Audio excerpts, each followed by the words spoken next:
CNBC in Johannesburg. Bundeep Singh Rangar also joins us, chairman of IndusView Advisors. Bundeep, many thanks for joining in.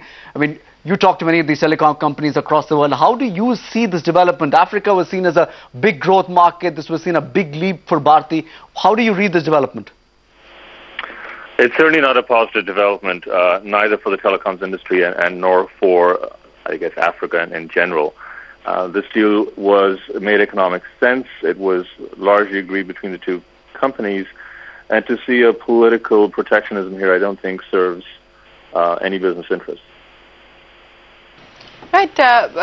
Bundeep, would you say that this has only been scuppered on account of politics? Because if one were to actually look at the official communication that's been put out by the National Treasury of South Africa, it says that MTN actually advised the minister that they were terminating the talks between Bharti and MTN because of several outstanding matters. Now, one of the other critical issues that has been discussed and debated in India at length is the possibility of an open offer on the back of the changes to the takeover code in India. How much of that, to your mind, could have been an issue here? Well, I mean, there certainly was an equity swap, but I'm guessing that if they had gone down the path of that discussion, the issue on takeover code and an open offer would have been part of a discussion that's a healthy discussion between two companies. So it's difficult for me to say, not knowing the entire facts of the commercial discussions here, but to me it sounds like even if there was a hurdle, if there's a willingness to make a deal work, you find ways of making it working.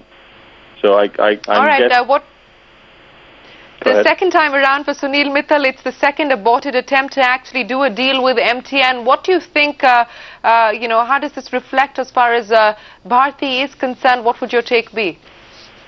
Well, my take is that, Sunil Mittal is a very ambitious man with global ambitions, so he may have been thwarted now for the second time, but there's certainly other markets that are there for consolidation, acquisition. There's markets in Europe, there's markets in the Central Asian republics, and there's other African operators. This is not the first and the only time he's looked at Africa, and I'm certainly be looking at things again. All right, once bitten, twice shy. That clearly wasn't the case as far as Sunil Mittal was concerned.